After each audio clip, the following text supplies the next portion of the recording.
Are you struggling with the spacing in your Chart.js bar charts? It can be frustrating when your data visualization doesn't look quite right. Don't worry, you're in the right place.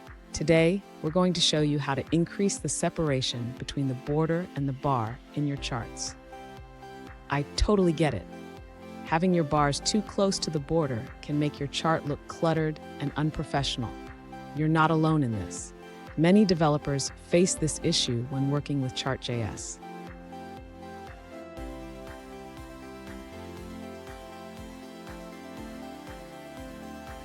Here's the specific question we're addressing today.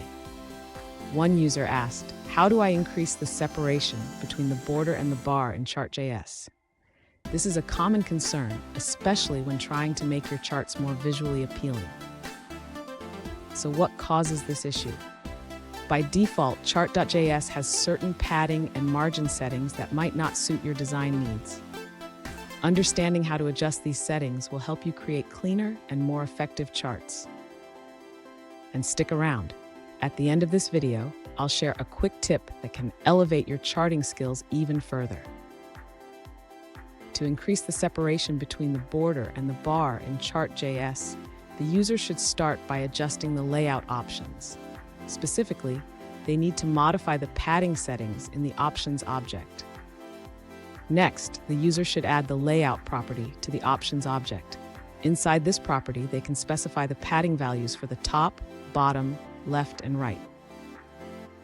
After setting the layout padding, the user should also consider adjusting the bar thickness.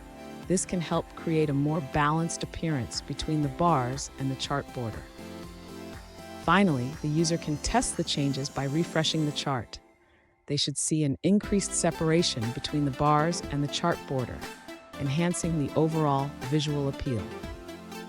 Fun fact, did you know that the first bar charts were created in the 18th century? They were used to display statistical data in a visual format, just like we do today. Now, let's look at the answers provided by other users. An alternative solution provided by another user suggests adjusting the minimum value of the x-axis to create more space between the y-axis and the chart.